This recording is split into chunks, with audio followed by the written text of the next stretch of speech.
শেষ ফিনিশিংটা যে আসলে এরকম হইব মানে চিন্তা করে নাই। লিটারালি আমি স্পিচলেস।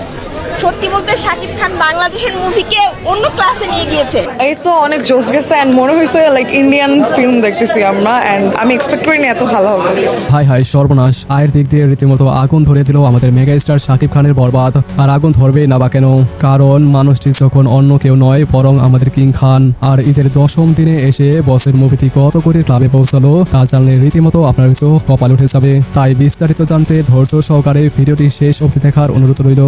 ঈদের প্রথম দিনে বরবাদ মুভিটি বাংলাদেশ থেকে আয় করে নেয় মোট 2,53,00,000 টাকা।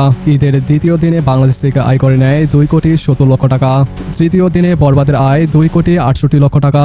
ঈদের চতুর্থ দিনে বরবাদের কালেকশন দাঁড়িয়েছে 2,97,00,000 টাকা।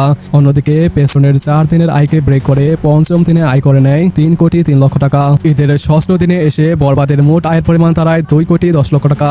দর্শকদের চাপ তুলনামূলক কিছুটা কম থাকায় ঈদের সপ্তম ও অষ্টম দিনে বরবাদ আয় করে নেয় যথাক্রমে 2,08,00,000 টাকা এবং 1,50,00,000 টাকা। এভাবে নবম দিনে মুভিটির আয় হয় 1,77,00,000 টাকা এবং দশম দিনে হয় 1,78,00,000 টাকা। এরকম সিনেমা কখনই বাংলাদেশে হয় না। এরকম ইভেন তুফানের থেকেও বেটার, রাজকুমারের থেকেও বেটার।